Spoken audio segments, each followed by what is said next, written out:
قہار صحت کاملہ اور شفاء عاجلہ عطا فرمائے۔ اعوذ باللہ من الشیطان الرجیم، بسم اللہ الرحمن الرحیم، الحمد للہ رب العالمین، والصلاة والسلام علی اشرف الخلائق اجمعین، سیدنا و سید الاولین والآخرین، حبیبنا و حبیب الہ العالمین، امام المرسلین و خاتم النبیین، ابی القاسم المصطفى محمد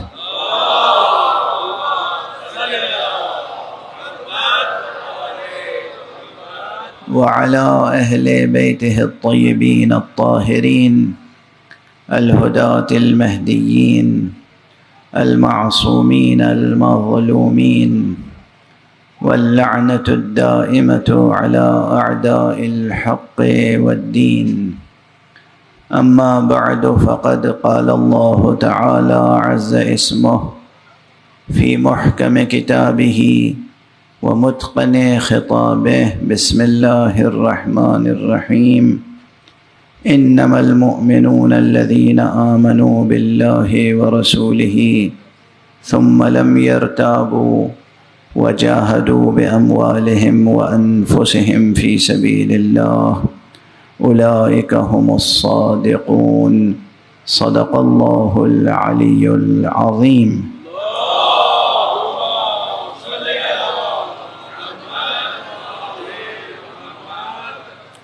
ایک مرتبہ اور بلندتر صلوات پڑھیں۔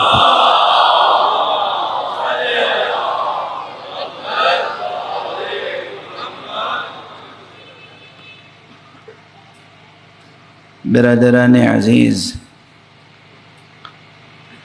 عزیزان ایمانی، برادران اسلامی اور مسلمانان حسینی،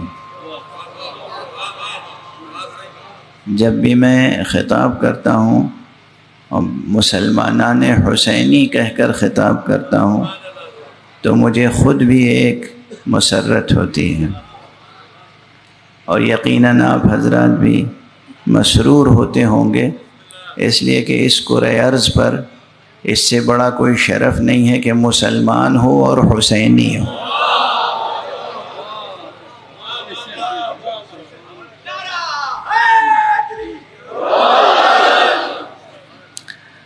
حقیقت یہ ہے، کشش کردار حسینی یہ ہے کہ اس وقت کرۂ ارض پر جتنے بھی مسلمان ہیں ان کی دل کی تمنا یہی ہوتی ہے کہ وہ حسینی مسلمان ہوں۔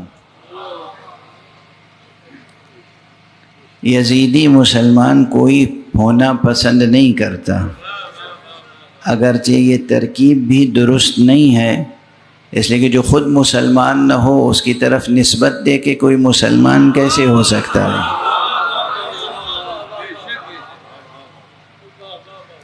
تو جو بھی مسلمان ہے اس کے دل کی تمنا اور آرزو یہ ہوتی ہے کہ اس کی نسبت سرکار سید الشہداء ابو عبداللہ الحسین علیہ السلام سے ہو۔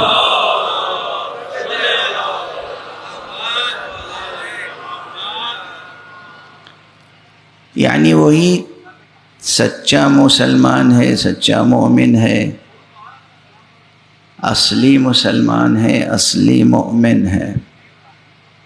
ہر شخص چاہتا یہ ہے کہ وہ سچا مسلمان ہو اور سچا مومن ہو،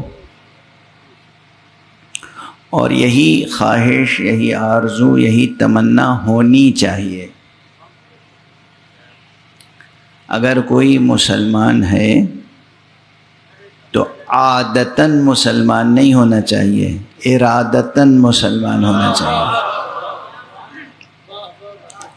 اگر کوئی مسلمان ہے تو اسے نسلاً مسلمان ہونا کافی نہیں ہے، اصالتاً مسلمان ہونا ضروری ہے۔ یہ اویئرنیس جو ہے یہ کم لوگوں میں ہے، یہ بات بہت ہی عجیب ہے اور تکلیف دہ ہے کہ یہ اویئرنیس، یہ بیداری یہ کم لوگوں میں ہے کہ وہ خود یہ سوچیں اور یہ تمنا کریں، آرزو کریں کہ پروردگار ہمیں ایک سچا، اچھا، اصلی مسلمان بنا دے۔ اس آیت کریمہ میں یہی موضوع ہے کہ سچا مسلمان کون ہوتا ہے، سچا، اچھا، پکا، اصلی مسلمان کون ہوتا ہے۔ یہ اس آیت کا موضوع ہے جو میں نے ابھی تلاوت کی ہے آپ کے سامنے۔ سورہ مبارکہ حجرات کی آیت ہے۔ اس سے پہلے بھی غالباً 3 یا 4 مجلسوں میں یہی آیت سرنامہ کلام قرار دے رہا ہوں۔ آیت کا ترجمہ سادہ طور پر یہ ہے، انما المؤمنون الذین آمنوا باللہ ورسولہ، مومنین تو بس وہی ہیں جو اللہ پر ایمان لاتے ہیں اور اللہ کے رسول پر ایمان لاتے ہیں،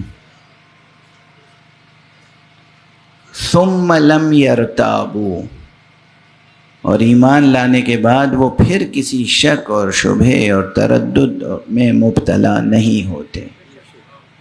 یہ بڑی بات ہے، خود یہ جو شرط ہے یہ بہت بڑی شرط ہے۔ ہم لوگ اپنی روزمرہ کی زندگی میں غور کریں کہ کتنے احکام الہیہ ہمیں بیان کیے جاتے ہیں اور ہمارا دل قبول نہیں کرتا، اور بیان کرنے والے سے پوچھتے ہیں ایسا کیوں ہے، آخر یہ کیوں ہے، ایسا کیوں کریں، اس چیز سے کیوں منع کیا گیا ہے۔ اور جب کہا جاتا ہے کہ اللہ نے کہا ہے، رسول نے کہا ہے، تو دل مطمئن نہیں ہوتا، اور پوچھنے ہیں کہ اور بھی تو کوئی وجہ ہوگی، رسول نے اس کی وجہ بھی تو بیان کی ہوگی۔ اس کے معنی یہ ہیں کہ آپ ایسے مسلمان ہیں کہ جب تک آپ مطمئن نہ ہوں، صرف پیغمبر کے کہے پر اطاعت نہیں کرنا چاہتے۔ جب تک آپ مطمئن نہ ہوں، میرا ذہن مطمئن نہ ہو، اس وقت تک میں اطاعت نہ کروں، تو یہ کون سی اطاعت ہوئی؟ اپنی اطاعت کرنا چاہتے ہیں یا مولا کی اطاعت کرنا چاہتے ہیں؟ واضح ہے؟ یہ ہمارے بہت سے بزرگوں میں بھی یہ عادت ہے اور جوانوں میں بھی ہے۔ ابھی اس سفر میں بھی کئی مرتبہ یہ سوال ہوا کہ آخر ایسا حکم ہے تو کیوں ہے؟ اور میں نے کہا کہ قال اللہ قال رسول اللہ، یہ حجت آخر ہے ہمارے لیے۔ کسی حکم شرعی کی دلیل کیا ہے؟ اللہ نے کہا ہے، یہ ختم ہو گئی دلیل۔ کہ نہیں، کوئی وجہ بھی تو ہوگی، یہ کوئی وجہ بھی تو ہوگی۔ یہ سوال اصلاً یہ ایک مرد مسلم و مومن کو زیب نہیں دیتا۔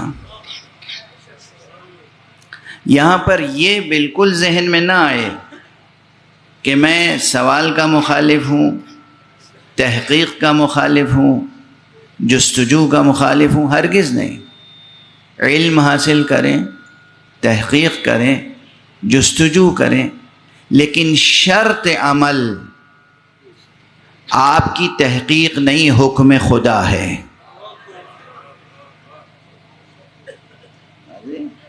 تحقیق کرتے رہیں، بالکل علم حاصل کریں۔ کس نے روکا ہے؟ کس نے منع کیا؟ قرآن مجید تو خود کہتا ہے فَاسْأَلُوا أَهْلَ الذِّكْرِ إِن كُنتُمْ لَا تَعْلَمُونَ، اگر تم علم نہیں رکھتے ہو تو جو اہل علم ہیں، اہل ذکر ہیں، ان سے سوال کرو۔ تو قرآن خود تشویق اور ترغیب دیتا ہے کہ تم سوال کرو، منع نہیں کرتا۔ آپ کا ذہن اللہ نے ایسا بنایا ہے کہ اس میں سوالات پیدا ہوتے ہیں۔ میں اکثر کہتا ہوں کہ آخر کہیں بازار میں سوالات تو نہیں بکتے، سوالات تو خود ذہن میں پیدا ہوتے ہیں۔ تو اللہ نے ایسا ذہن بنایا ہے کہ آپ کے ذہن میں سوالات پیدا ہوں، اور ہماری اور آپ کی ہدایت کے لیے ایسے رہبر بھیجے ہیں جو سوالات کا استقبال کرتے ہیں وہ کہتے ہیں سلونی سلونی قبل ان تفقدونی، پوچھ لو مجھ سے، پوچھ لو قبل اس کے کہ میں تمہارے درمیان نہ رہوں۔ تو یہ ذہن میں نہ آئے کہ سوال پر پابندی عائد ہو رہی ہے، نہیں، سوالات کریں، خوب کریں، تحقیق کریں، جستجو کریں، کیا، کیوں، کیسے، سب پوچھیں، مگر مقام عمل میں، مقام امتثال میں، تعمیل ارشاد الہی میں اپنی فہم کو شرط قرار نہ دیں۔ اس طرح تربیت کریں ذہنوں کی کہ جیسے ہی معلوم ہوا اللہ کا یہ حکم ہے، پہلا رد عمل یہ ہونا چاہیے مومن کا کہ پھر ہمیں اسے انجام دینا ہے۔ اب اگر ذہن میں سوال پیدا ہو کہ کیوں، کیسے، شیطان وسوسہ دل میں ڈالے، پوچھ تو لو کیوں، کیسے، تو جواب خود اپنے نفس کو یا شیطان کو دیجیے گا، یہ ہم بعد میں پوچھ لیں گے کہ کیوں، کیسے، ابھی تو عمل کرنا ہے نا۔ ارے ابھی تو مولا نے حکم دیا ہے تو عمل کرنا ہے نا، ایسا نہ ہو کہ سمجھنے میں عمل میں تاخیر ہو جائے۔ اور اس کی عملی مثال مثلا یہ ضروری نہیں ہے کہ ہر سپاہی کو تمام فوجی اسرار بتا دیے جائیں۔ بہت سے لوگ کہتے ہیں نا کہ آخر دین فطرت ہے اور آسان ہے اور سہل ہے، ہر ایک کی سمجھ میں آنا چاہیے، اور یہ کون سے اسرار ہیں، رموز ہیں، راز کی باتیں ہیں، بطون ہیں، یہ کون سے ہیں جو علماء ہی جانتے ہیں، فقہا جانتے ہیں، ہمیں نہیں بتائے جا سکتے یا نہیں بتائے جاتے۔ تو اس کی ایک مثال سادہ سی یہ ہے کہ ایک ملک ہے، ملک کی محافظت کرنے والی فوج ہے، فوج کے سربراہ ہیں، وہ سربراہ بہت سی مصلحتیں اور اسرار سمجھتے ہیں اور جانتے ہیں، اور ہر سپاہی وہ تمام اسرار نہیں سمجھتے، مگر اگر اوپر سے حکم ہو جائے تو سپاہی پر عمل کرنا لازم ہے۔ یہ نہیں کہ جب تک ہمیں مصلحت نہیں معلوم ہوگی، راز نہیں معلوم ہوگا، اسٹریٹجی معلوم نہیں ہوگی، سیکریٹس نہیں معلوم ہوں گے، ہم تو نہیں عمل کریں گے۔ نہیں، جب آپ اس لائق ہوں گے تو بتا دیا جائے گا، ابھی تو عمل کا مقام ہے، ابھی تو ایک صلوات پڑھ دیجئے محمد وآلہ۔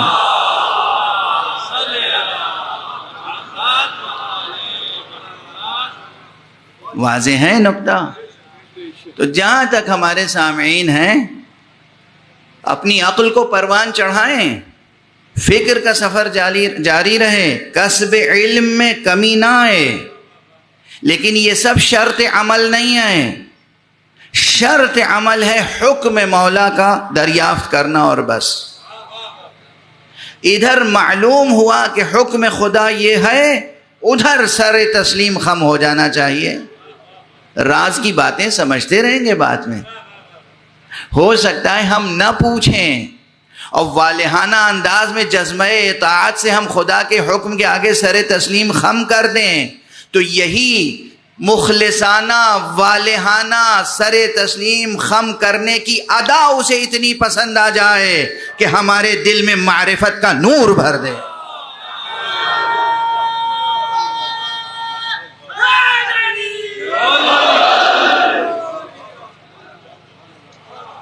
اسی جذبے سے عمل کرنے کا نام سیر و سلوک ہے، اور کچھ نہیں۔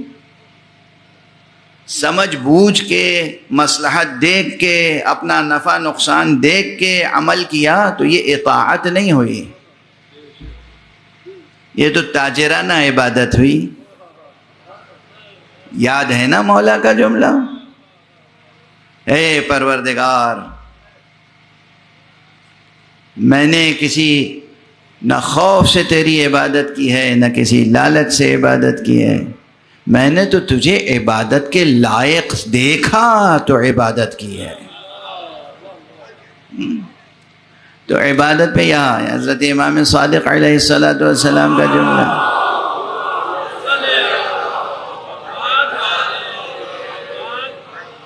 کہ فرمایا ہے کہ نہ عبادت تاجرانہ ہونی چاہیے، نہ عبادت غلامانہ ہونی چاہیے، عبادت تو حسن اختیار کے ساتھ ہونا چاہیے، عبادت تو عشق اور محبت سے سرشار ہو کے ہونی چاہیے، آزادانہ ہونی چاہیے۔ تو یہ ایک بات ذہن عالی میں رہے کہ سچا مسلمان اور پکا مسلمان کون ہے؟ جس کے دل میں کوئی شک شبہ پیدا نہ ہو، نہ اصول دین میں نہ فروع دین میں، جو ثابت حقیقتیں ہیں۔ نماز صبح کی 2 رکعت ہے تو ہے۔ مجھ سے اتفاقاً سوال کرنے والے نے اسی سفر میں یہی سوال کیا تھا کہ صاحب وہ نماز صبح 2 رکعت ہے، نماز ظہر 4 رکعت کیوں ہے، اور نماز مغرب پھر 3 رکعت کیوں ہے؟ اور میں نے کہا یہ تو سیرت مصطفیٰ صلی اللہ علیہ وآلہ وسلم،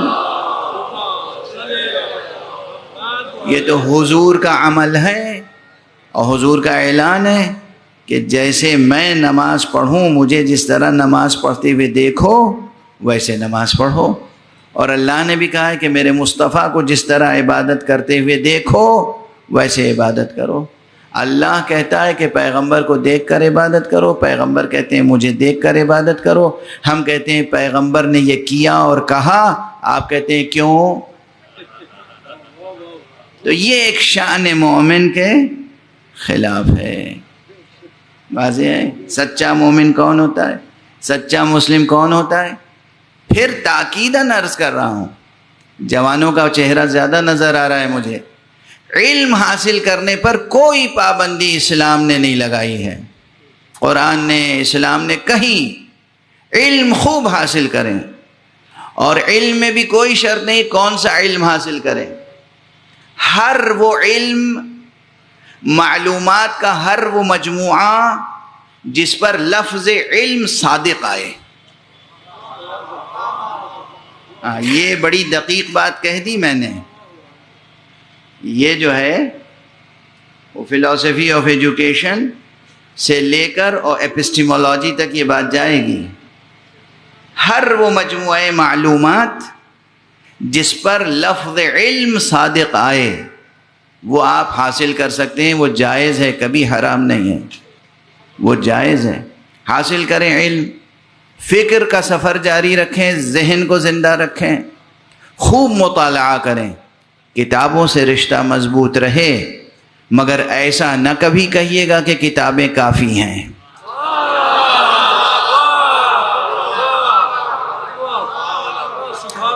کتابوں سے رشتہ مضبوط رہے، مگر کتاب کبھی بغیر استاد کے کافی نہیں ہوتی، کتاب کبھی بغیر استاد کے کافی نہیں ہوتی۔ اگر کتاب کافی ہوتی نا تو اللہ سبحانہ و تعالیٰ قادر مطلق ہے یا نہیں ہے؟ خانہ کعبہ کی چھت پر ایک بڑا سا جنت سے بنا ہوا زمرد کا، یاقوت کا، عقیق کا، مرجان کا بڑا سا ایک نسخہ، وہ پہلے وہ جسے کہتے ہیں سٹینڈ، جسے رحل جو ہے وہ خانہ کعبہ کی چھت پہ آ کے رکھ دیا جاتا، اور اس کے بعد قرآن مجید نازل ہوتا، اور جبرائیل آسمان و زمین کے درمیان ندا کر دیتے، آؤ دیکھو آسمان سے تمہاری ہدایت کے لیے کتاب آ گئی ہے، آؤ انسانوں یہ کتاب پڑھو اور اپنی آخرت سنوارو، آؤ انسانوں اپنی دنیا سنوارو، آؤ انسانوں دیکھو کتاب پڑھو اور دیکھو کیسے اللہ کی بندگی کی جاتی ہے۔ کیا یہ اللہ کے لیے ناممکن تھا؟ نہیں، ناممکن تو نہیں تھا۔ جب ناممکن نہیں تھا تو پھر اللہ سبحانہ و تعالیٰ نے یہ کیوں کیا کہ پہلے مصطفیٰ کو بھیجا صلی اللہ علیہ وآلہ وسلم۔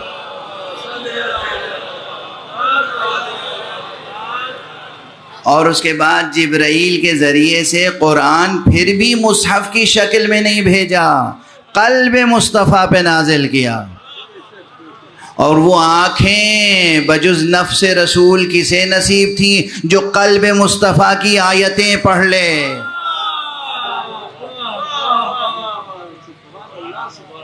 قلب پیغمبر پہ قرآن نازل ہوا، پھر قرآن اپنی زبان سے حضور پڑھ کے سناتے تھے، آیتیں تلاوت کر کے سناتے تھے، اور پھر اس پر عمل کر کے دکھاتے تھے۔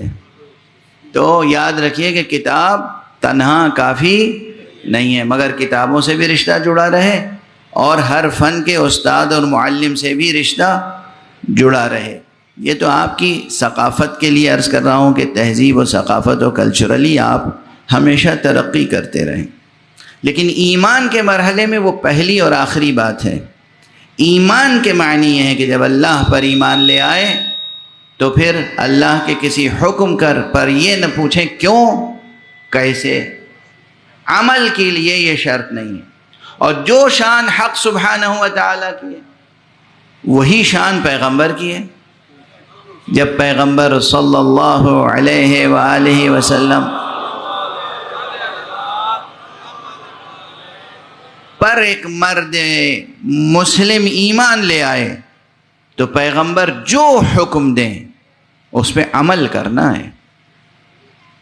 نہ عمل میں تاخیر جائز ہے، نہ عمل میں تعطیل جائز ہے۔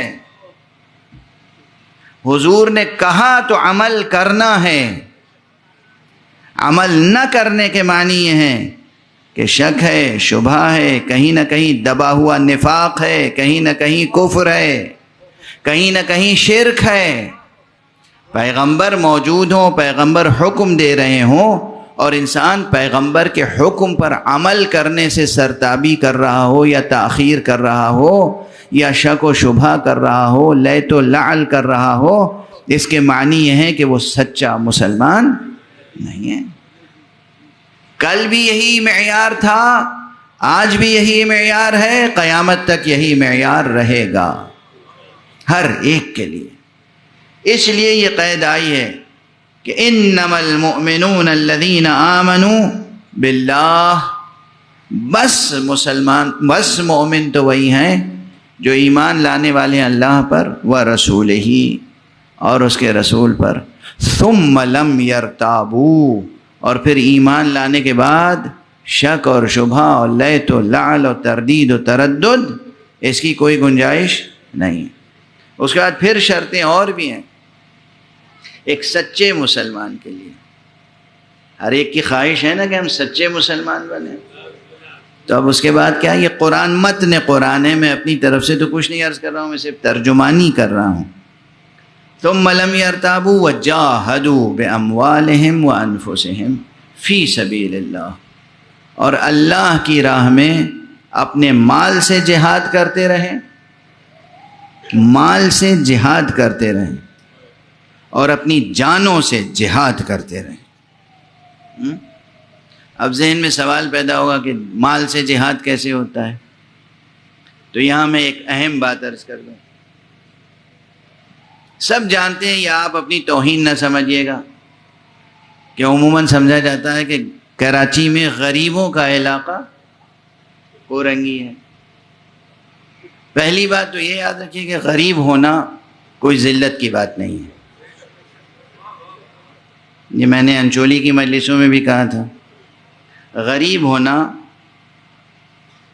کوئی ذلت کی بات نہیں ہے، ذلت کی بات ہے بے کردار ہونا۔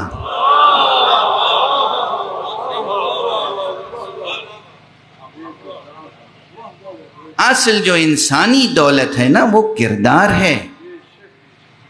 کردار وہ دولت ہے جو چوری نہیں کیا جا سکتا۔ باقی تو آپ روپے پیسے سونا چاندی لا کے جمع کر لیں، خدا نخواستہ کسی بھی وقت کوئی چور آ کے چوری کر سکتا ہے، ڈکیتی ہو سکتی ہے، چوری ہو سکتی ہے، وہ مال آپ کے پاس نہیں رہ جائے گا۔ کردار وہ دولت ہے اور علم وہ دولت ہے جسے ہم لوگ ادبی تعبیر میں کہتے ہیں دولت بیدار۔ یہ سنی ہے ترکیب؟ پرانے اساتذہ کا جب کلام پڑھیں گے، اسی لیے میں کلاسیکی لٹریچر کے مطالعے پہ زور دیتا ہوں،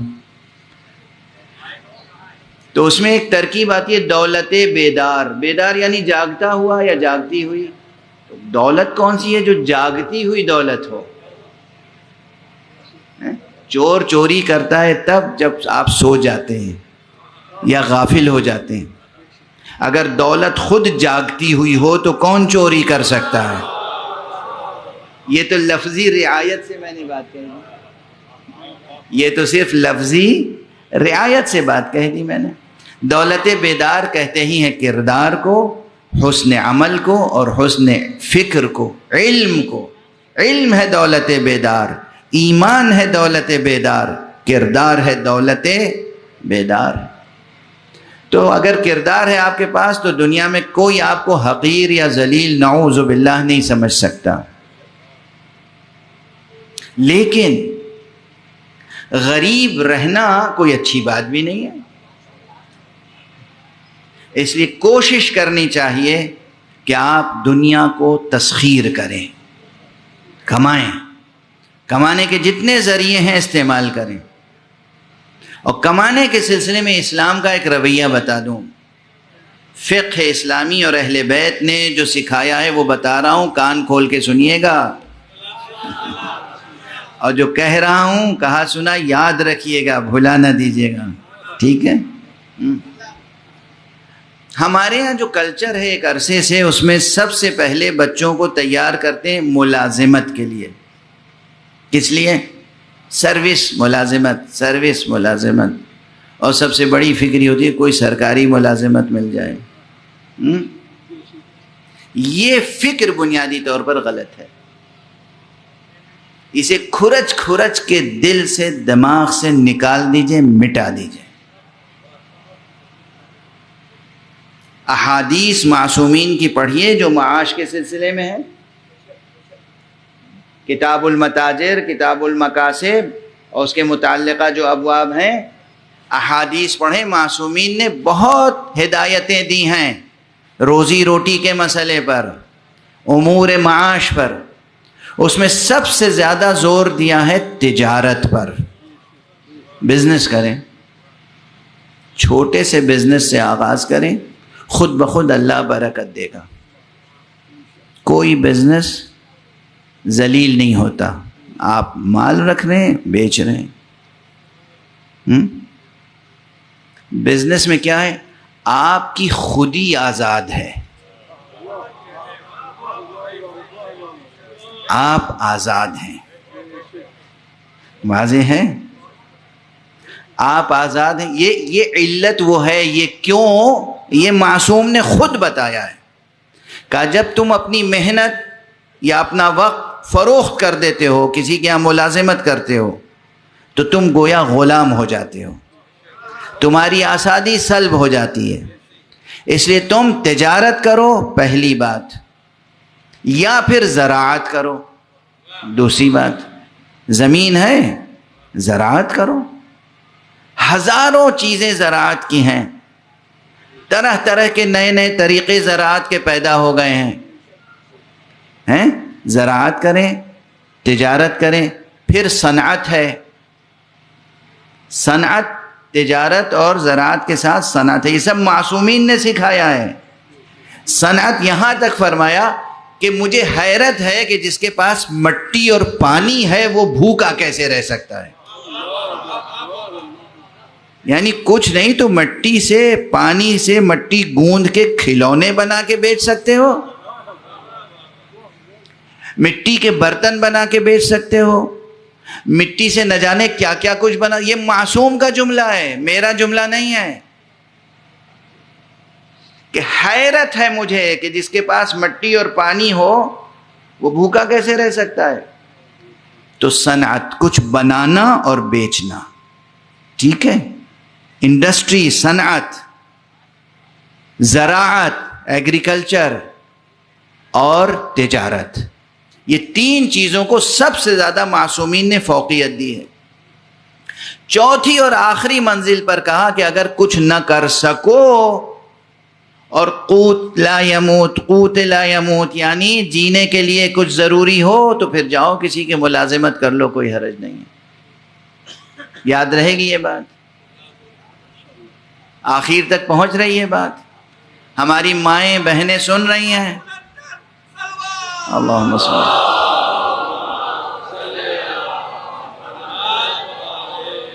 جوان بچے سب سن رہے ہیں نا، والدین سن رہے ہیں. اب ذہنوں کی تربیت کیسے کریں گے آپ؟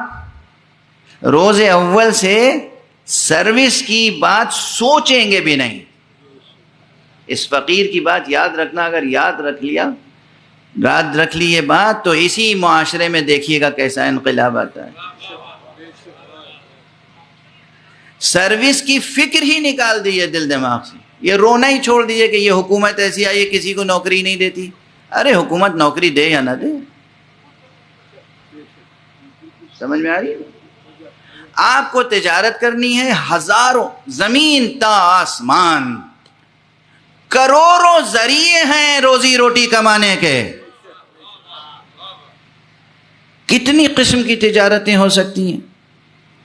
ابھی ایک عزیز ملے مجھے یہاں پر، انہوں نے اپنا اخبار دیا، اللہ ان کی توفیقات میں اضافہ فرمائے. یہ جو اخبار چھپتے ہیں یہ بھی نہ جانے کیا مریضانہ ذہن ہوتا ہے اخبار والوں کا. اس میں صفحوں کے صفحے نہ جانے کیا کیا چھاپتے ہیں. دو موضوعات پر صفحات مخصوص ہونے چاہیے، ایک تعلیم، ایک تجارت. تعلیم یعنی دنیا میں کن کن نئے کورسز کو انٹروڈیوس کیا جا رہا ہے، یہ ہمارے بچوں کو معلوم ہونا چاہیے. ڈھونڈ کے، یعنی ہر اخبار کے دفتر میں ایک ایسا شخص ہونا چاہیے جس کو یہ وظیفہ دیا جائے کہ تم تلاش کرو پوری دنیا میں نیا کون سا کورس آیا ہے، نیا کون سا سلیبس انٹروڈیوس ہوا ہے، نیا کون سا طریقہ تعلیم ایجاد ہوا ہے، تاکہ وہ ہمارے جوانوں اور بچوں کو بھی معلوم ہو جائے. کرائم رپورٹرز تو بہت ہوتے ہیں کہ دنیا میں کہاں جرم ہوا اور کیسے جرم ہوا، کس طریقے سے جرم ہوا، تاکہ وہاں جن لوگوں نے جرم کیا ہے ہمارے بچے جرم کرنا نہیں بھی جانتے تو خبر پڑھ کے سیکھ لیں کیسے جرم ہوتا ہے. خبر پڑھ کے سیکھ لیں بچے کے کیسے. کرائم رپورٹنگ نہ کیجئے، ایجوکیشن پہ رپورٹنگ کیجئے. اور دوسرے، دنیا میں کون سی چھوٹی بڑی تجارتیں ہیں جو انسان کر سکتے ہیں. واضح ہے اس مجمع میں بہت سے صحافی ہوں گے اس وقت بالفعل یا مستقبل میں صحافی بننے والے ہوں گے، تو انہیں یہ معلوم ہونا چاہیے کہ نیشن کی تربیت کے لیے، قوموں کی ترقی کے لیے کن موضوعات پر ہمیں کام کرنا ہے، کن سبجیکٹس پہ کام کرنا ہے، کیا بتانا ہے جوانوں کو. تعلیم کی راہیں کھولنی ہیں، تجارت اور رزق و روزی کی راہیں کھولنی ہیں. واضح ہے؟ یہ تو درمیان میں بات آ گئی تھی. لوگ کہیں گے یہ ممبر سے کہنے والی بات نہیں ہے، میں سمجھتا ہوں ممبر ہی سے کہنے والی بات ہے. ایک صلوات پڑھ لیجئے محمد.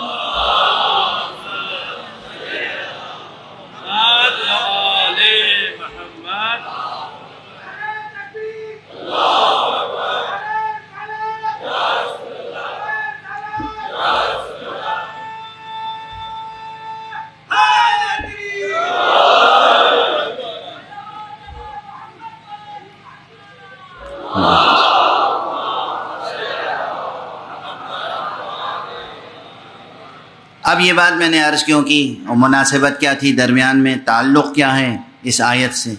اس آیت نے کہا وَجَاهَدُوا بِأَمْوَالِهِمْ، اور وہ ہیں پکے سچے مومن مسلمان جو اپنے مال سے بھی جہاد کرتے ہیں. اور مال ہوگا نہیں تو جہاد کیسے کریں گے؟ اس لیے اللہ کی خاطر قربتاً اللہ مال کمانا بھی جہاد ہے. صرف یہ نہیں کہ آپ نے کما لیا، بہت پیسہ ہے آپ کے پاس، اب اس پیسے کو اللہ کی راہ میں خرچ کرنا جہاد ہے. نہیں، مال کمانا بھی جہاد ہے. اسی لیے معصوم کی حدیث ہے، یہ حدیث نہ سنی ہوگی، شاید کسی نے سنائی نہ ہو آپ کو. اس لیے معصوم نے کہا اگر کوئی شخص اپنے رزق حلال کے لیے جد و جہد کرتا ہوا مر جائے تو وہ بھی شہید مرتا ہے. سمجھ میں آئی بات؟ اپنے قد یمین سے، قوت بازو سے، اپنی فہم سے، اپنی فراست سے، اپنا پسینہ بہا کر، تجارت کر کے، زراعت کر کے، صنعت و حرفت کے ذریعے سے. اور کتنے فنون ہیں، کتنے آرٹس ہیں، کہ جو آپ گھر بیٹھے ان کے ذریعے سے کما سکتے ہیں بغیر کسی کے ملازم ہوئے. تو اللہ کی خاطر اپنے عزت نفس کو بچانے کے لیے، اللہ کی خاطر اپنے بیوی بچوں کے رزق و روزی کا انتظام کرنے کے لیے، اللہ کی خاطر اس نیت سے زیادہ کمانے کی فکر رکھنا کہ ہم اپنے خرچے سے زیادہ کمائیں تاکہ جو بچے وہ اللہ کی راہ میں لٹائیں. یہ سب کیا ہے؟ جہاد. یہ سب جہاد ہے. یہ دنیا والے صرف تلوار سے جہاد کو جہاد کہتے ہیں. دیکھیں جہاد کی کتنی سینکڑوں قسمیں ہیں جہاد کی. جہاں ایک قطرہ لہو کا نہیں ٹپکتا اور انسان کو جہاد کا بھی ثواب ملتا ہے، شہادت کا بھی ثواب ملتا ہے. یہ ہے دین. یہ ہے دین. خالی عوام الناس کو، جاہلوں کو اور فقیروں کو، محتاجوں کو، مفلسوں کو، جسے کہتے ہیں کہ ان کا برین واش کر کے ان کے ہاتھ میں اسلحہ دے دینا اور کہنا کہ اللہ کی راہ میں جہاد کیجئے، یہ ظلم ہے امت پر. سینکڑوں ہزاروں طریقے جہاد کے ہیں جہاں خون کا ایک قطرہ نہیں ٹپکتا اور اللہ جہاد کا بھی ثواب دیتا ہے اور شہادت کا بھی ثواب دیتا ہے. وَجَاهَدُوا بِأَمْوَالِهِمْ، اور وہ جو اپنے مال سے جہاد کرتے ہیں اللہ کی راہ میں وہ بھی سچے پکے مسلمان اور مومن ہوتے ہیں. وَبِأَنفُسِهِمْ، اور آخری شرط یہ ہے کہ اور اپنے نفس کو اللہ کی راہ میں قربان کرتے ہیں. وہ تو ہے یہ بلند ترین قربانی. اب یہاں درمیان میں اور مثال دے دوں تاکہ آپ اس بحث کو فراموش نہ کریں کبھی. وہ جہاد جس میں مرد اور عورت برابر سے جہاد اور شہادت کا ثواب پا سکتے ہیں وہ یہی مالی جہاد ہے. عورتیں بھی کوشش کریں کمانے کی، عورتیں بھی کوشش کریں بزنس کرنے کی. یہ جو پرانا یہ تمام علماء تشریف فرما ہیں یہاں پر، ان سے پوچھئے گا وہ جو ٹریڈیشنل ایک کانسیپٹ کلچرل چلا آ رہا ہے کہ عورت گھر کے کام کاج کے علاوہ کچھ نہ کرے، وہ درست کانسیپٹ نہیں ہے. عورت حجاب میں رہے، عورت جو ہے وہ اپنی عفت کو بچائے، اپنی حرمت و عظمت کو بچائے، لیکن اس کے ساتھ دنیا کا ہر بڑا کام عورت کر سکتی ہے. اور اگر تجارت کے لیے خاص طور پر یہ ہو کہ عورت تجارت کیسے کرے گی، تو سب سے پہلا نمونہ اسلام کی خاتون اول، آقائے نامدار، سرکار رسالت مآب محمد مصطفیٰ صلی اللہ علیہ وآلہ وسلم کی وہ بیوی جو شریک حیات معراج مصطفیٰ تھی، جناب خدیجۃ الکبریٰ سلام اللہ علیہا.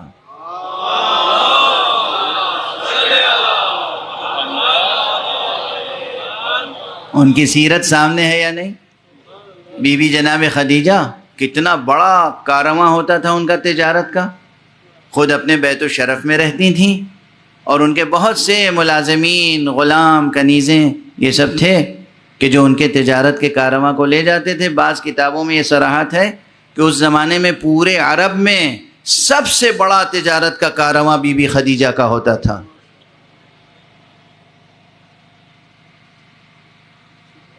اور پھر یہ اسی بیوی کو شرف حاصل ہوا کہ ان کا مال تجارت لے کر، ان کا مال تجارت لے کر کون گیا تجارت کرنے کے لیے؟ اس کائنات کا سید و سردار، علت تخلیق کون و مکان، صاحب معراج، حضرت امام المرسلین خاتم النبیین محمد مصطفیٰ صلی اللہ علیہ وسلم.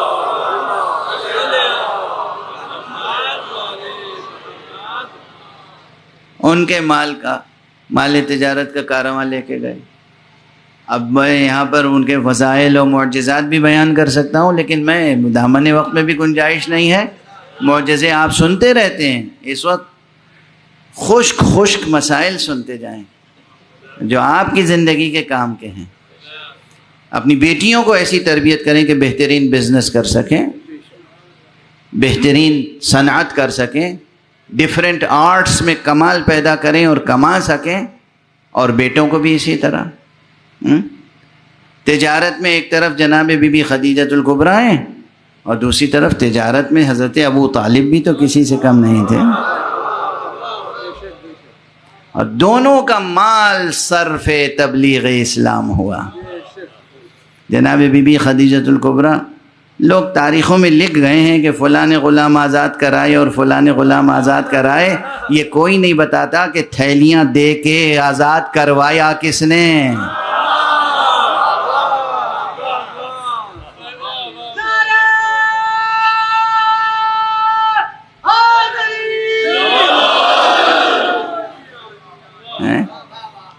پس پشت کون تھا؟ دولت کس کی خرچ ہو رہی تھی؟ یہ دولت خدیجہ تھی، اور یہ دولت ابو طالب تھی، کہ جو اس وقت مسلمانوں کے کام آ رہی تھی۔ یہ تھا جہاد، جہاں خون نہیں ٹپک رہا تھا زمین پر، مگر جہاد ہو رہا تھا۔ وَجَاهَدُوا بِأَمْوَالِهِمْ وَأَنفُسِهِمْ فِي سَبِيلِ اللَّهِ، اللہ کی راہ میں مال سے جہاد کرتے ہیں، اللہ کی راہ میں اپنے نفس سے جہاد کرتے ہیں۔ اور آخری فقرہ پھر یہ جو میں آج کہہ رہا ہوں شروع سے آخر تک بار بار، سچا مومن، سچا مومن، پکا مومن، سچا مومن، وہ آخری فقرہ ہے۔ اولئک ھم الصادقون، جو یہ ہیں کہ اللہ پر ایمان لاتے ہیں، رسول پہ ایمان لاتے ہیں، پھر کسی شک و شبہے میں مبتلا نہیں ہوتے، اور اپنے مال سے جہاد کرتے ہیں، اپنے نفس سے، اپنی جانوں سے جہاد کرتے ہیں، وہی وہ ہیں جو سچے ہیں۔ وہی وہ ہیں جو سچے ہیں۔ اب اگر کہیں بھی کسی کے ہاں یہ پتہ چل جائے کہ وہاں رسول کے یا اللہ کے حکم پر عمل کرنے کا جذبہ مخلصانہ نہیں تھا، تو آپ اسے کچھ بھی کہہ سکتے ہیں، نہ صادق کہہ سکتے ہیں، نہ اس سلسلے میں کوئی مبالغے کا اور صیغہ استعمال کر سکتے ہیں۔ صلوات پڑھ دیجئے محمد و آلہ۔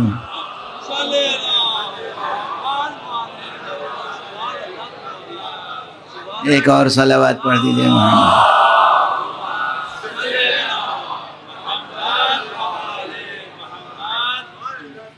سچے مومن کی شان یہ ہے کہ اس میں شک و شبہ نہ ہو، اور جہاد کا مکمل جذبہ ہو، نہ شک و شبہ ہو، اور نہ بزدلی ہو، شجاعت ہو، شکیبائی ہو، صبر ہو، اور جاں فشانی کا جذبہ ہو، جان نثاری کا جذبہ ہو۔ اور بس وقت گزر گیا، میرا خیال ہے اتنا درس کافی ہے، اور میری صحت مزمحل ہے، تو بہرحال ایک صلوات پڑھ دیں محمد والا۔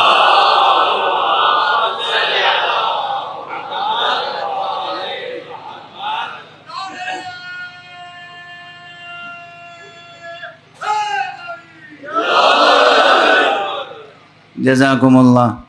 جب انسان سچے جذبے کے ساتھ اللہ کی اطاعت کرتا ہے، اور رسول کی اطاعت کرتا ہے، اور جہاد کرتا ہے اللہ کی راہ میں اپنے مال سے اور اپنے نفس سے، تو پھر اللہ اسے کرامتیں بخشتا ہے، اللہ اسے عزتیں بخشتا ہے، اللہ اسے قوتیں بخشتا ہے، باطنی قوتیں۔ تو پھر وہ منزل آتی ہے، دیکھیے اس میں منطقی تسلسل ہے، لاجیکل کنسسٹنسی ہے، ایک منطقی استدلال اس کے پیچھے چھپا ہوا ہے، کہ انسان نے پہلے خود کمایا، اور جو کچھ کمایا لٹا دیا اللہ کی راہ میں۔ اس کی مثالیں ہیں، اور سب سے بڑی مثال خود حضرت ابو طالب کی ہے، جناب خدیجہ کی ہے، اور پھر اس کے بعد سب سے بڑی مثال حضرت علی ابن ابی طالب کی ہے۔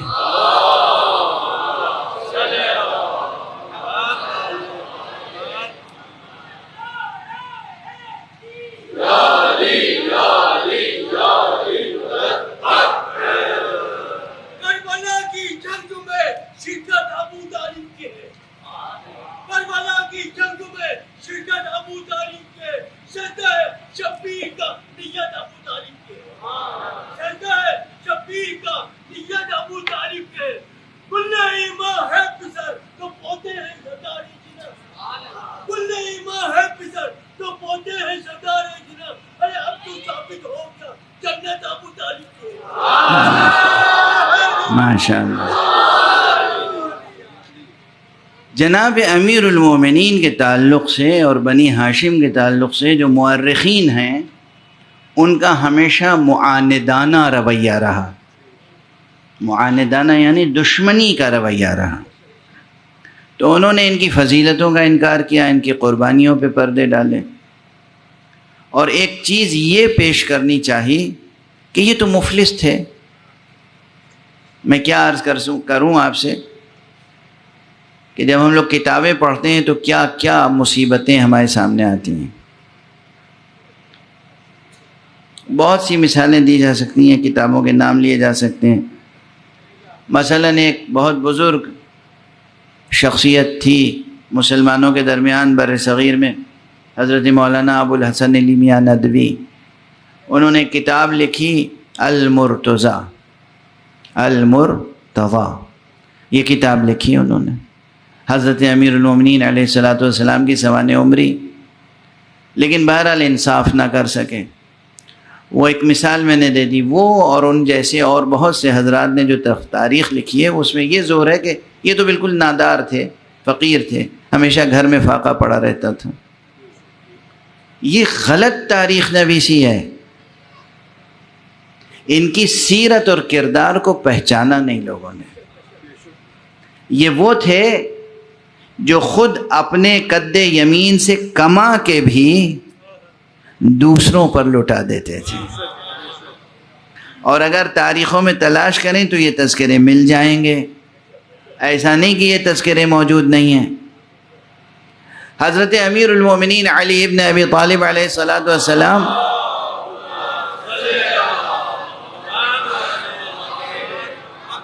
کہ عقد کی مثلاً مثال دیتے ہیں لوگ کہ جب رسول اللہ صلی اللہ علیہ وآلہ وسلم نے پوچھا یا علی کیا ہے تمہارے پاس مہر کے لیے؟ میرے پاس کیا ہے؟ کچھ بھی نہیں ہے۔ اچھا، اس جملے کو لے کے صرف یہ پورٹرے کرنا کہ وہ مفلس تھے، یہ پست لوگ ہی کر سکتے ہیں، کیونکہ جو میں نے اپنی آنکھوں سے بڑے بڑے صاحبان حیثیت کو دیکھا ہے، بڑے بڑے صاحبان حیثیت، اور یہ جملہ نکلتا ہی صاحبان حیثیت کی منہ سے ہے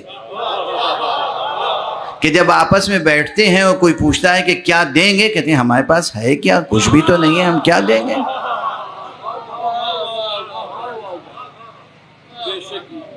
صاحب ظرف کی گفتگو یہی ہوتی ہے۔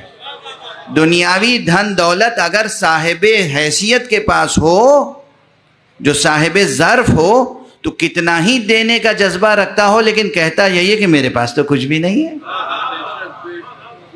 آپ کسی صاحب حیثیت سے بات کیجئے گا تو وہ ہمیشہ میرے پاس تو کچھ نہیں ہے۔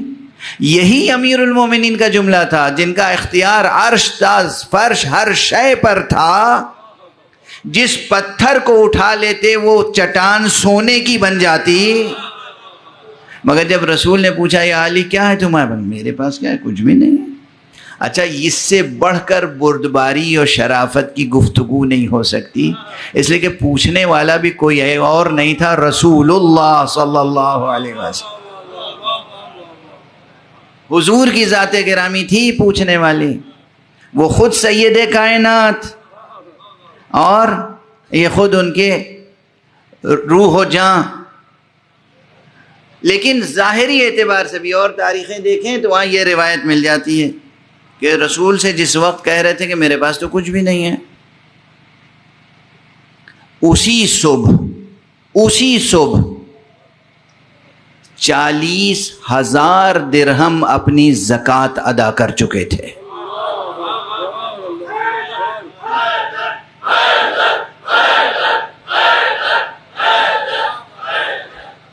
اسی صبح یہ تھے امیر المومنین۔ یہ جو تصویر بنائی جاتی ہے کہ مفلس تھے، کچھ رہتا ہی نہیں تھا کھانے کے لیے، کسی کو عطا کرنے، عطا کا جذبہ یہ تھا، جو کچھ اپنے پاس ہوتا تھا عطا کر دیتے تھے، مزید کما کے عطا کر دیتے تھے، اور پھر بھی بھوکے رہتے تھے۔ اس بھوک کی لذت سے دنیا والے آشنا نہیں ہیں، نہیں سمجھ سکتے مقامات معصومین کے۔ معصومین کے مقامات سمجھ نہیں سکتے اس بھوک کی لذت کیا تھی، اس بھوک کی حقیقت کیا تھی۔ اور پھر حق سبحانہ و تعالیٰ کیا کرامتیں عطا فرماتا تھا کہ اس شخص نے جو کچھ تھا وہ دے دیا، مزید کما کے دے دیا، پھر بھی اپنے لیے کچھ نہ رکھا، تو وہ اعجاز کی کیفیت ہوتی تھی کہ اگر کوئی مہمان آ گیا ہے اور وہ ہاتھوں پہ پانی ڈال رہا ہے تو وہ ہاتھ کا دھون بھی جواہر بن جاتا تھا۔ یہ سب یوں ہی نہیں ہوتا، ایمان باللہ کمال کے درجے پر ہو، ریاضت خدا کی خاطر کمال کے درجے پر ہو، شفقت خلق خدا پر کمال کے درجے پر ہو، کہیں سے کہیں تک بھی خود غرضی نہ ہو، نفس پرستی نہ ہو، اپنا کوئی خیال ہی نہ ہو، جب بھی خیال ہو تو خدا کا خیال ہو۔ اگر ایسا کوئی ہو تو پھر خدا بھی ہر وقت انہی کے خیال میں رہتا ہے۔ یہی وہ منزل ہوتی ہے جسے کہا جاتا ہے ما تشاءون الا ان یشاء اللہ، تم تو کچھ چاہتے ہی نہیں ہو مگر وہ چاہتے ہو جو خدا چاہتا ہے۔ ایک صلوات پڑھ دیجئے محمد۔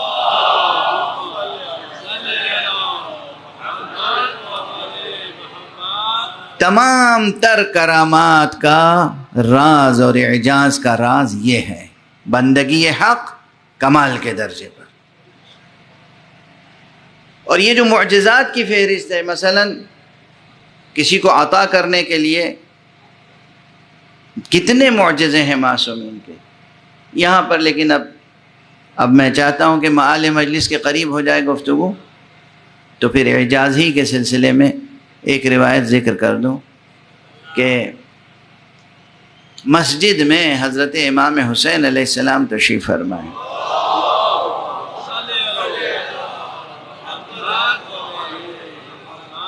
مسجد نبوی میں تشریف فرمائے، اور جوان بیٹا آ گیا اور بے موسم کے پھل کی فرمائش کر دی۔ جو روایت ہے کہ آپ نے مسجد کے ایک ستون پر ہاتھ مارا اور اس ستون کے اندر سے گویا اس پھل کی شاخ ظاہر ہوئی، اور تازہ پھل توڑ کے آپ نے بیٹے کو دے دیا۔ انگور کی فرمائش تھی، انگور دے دیا۔ یہ جو منزل اعجاز ہے، یہ حضرت آقا امام حسین علیہ السلام کا معجزہ ہے۔ بے موسم کا پھل جوان بیٹے نے مانگا اور آقا نے دے دیا۔ یہ معجزات میں ثبت ہے، ہمارے یہاں معتبر ترین کتابوں میں ہے۔ بس ایک جملہ کہوں گا اور آپ کی طبیعتیں منقلب ہو جائیں گی۔ شاید بیٹے کو یہی انداز یاد تھا کہ بے موسم کا پھل مانگا تھا تو بھی بابا نے دے دیا۔ جو کربلا میں آ کے کہا تھا نا، بابا العطش قد قتلنی، بابا پیاس کی شدت مجھے قتل کیا چاہتی، لیکن یہاں مصلحت امامت کچھ اور تھی، یہاں حکمت الہیہ کچھ اور تھی، یہاں مشیت کا تقاضا کچھ اور تھا۔ یہاں یہ نہیں کیا آپ نے کہ جنت سے، بہشت سے، کوثر سے ہاتھ بڑھا کر پانی لا کے پلا دیتے، یہاں آپ نے کہا بیٹا اپنی زبان ذرا میرے منہ میں تو ڈال دو۔ اور پھر بیٹے نے جلدی سے اپنی زبان منہ سے باہر نکالی، کہا بابا آپ کی زبان تو میری زبان سے بھی زیادہ خشک ہے۔ یہ وہ امتحان اور آزمائش و قربانی کی منزل تھی جس سے یہ اولو العزم اللہ کے نمائندے گزرے ہیں۔ اب بس ایک فقرہ اور عرض کر دوں، یہ تو آپ نے روز عاشور آپ کے ذہن میں تازہ ہو گئی ہیں، روز عاشور کی یادیں، لیکن یہ تاریخیں اسیری کی تاریخیں ہیں، اس لیے عرض کروں کہ ایک چیز نظر آتی ہے، میں نے بہت تلاش کیا، کسی کتاب میں یہ نہیں ملا، جب تک حضرت عباس زندہ رہے اس وقت تک تو بچے التش التش کرتے رہے، لیکن حضرت عباس کی شہادت کے بعد پھر کسی بچے کی زبان پہ التش کی آواز بلند نہیں ہوئی۔ میں نے تلاش کیا ہے، یعنی اس کے بعد یہ نہیں ہوا کہ جناب سکینہ اور بچوں نے آ کے بابا کا دامن تھاما ہو اور کہا بابا ہم پیاسے ہیں، پانی کا اہتمام کیجیے۔ یہ کوئی روایت نہیں، میری نظر سے نہیں گزری۔ جب تک آقا عباس زندہ رہے بچوں نے پانی کا اصرار کیا۔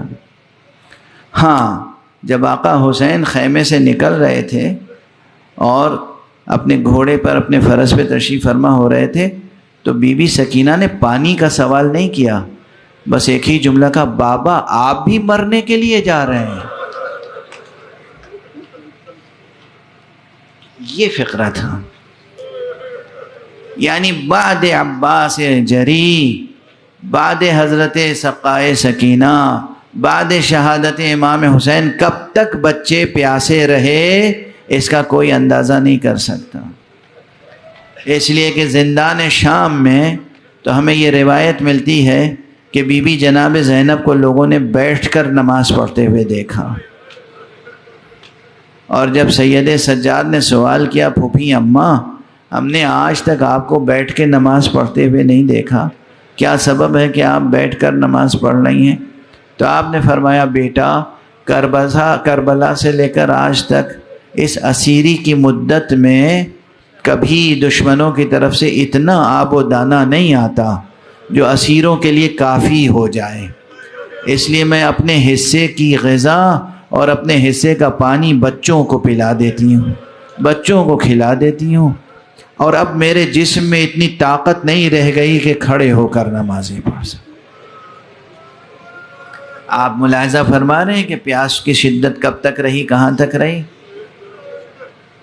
لیکن میرا جی چاہ رہا ہے کہ اس وقت ایک منظر پیش کر کے اور آپ کو دعوت ماتم دوں کہ یہ قافلہ جب، چونکہ اس سلسلہ سفر میں نے اس روایت کا ذکر نہیں کیا، جبکہ یہ بڑی المناک روایت ہے اور صحیح ترین روایتوں میں سے ہے مصیبت کی، مصائب کی، کہ جب اسیران اہل حرم کا قافلہ شام میں داخل ہوا تو اولاً تو بازاروں کو سجایا گیا، اور اس بازار سے گزرنا اہل حرم کے لیے قیامت سے کم نہ تھا۔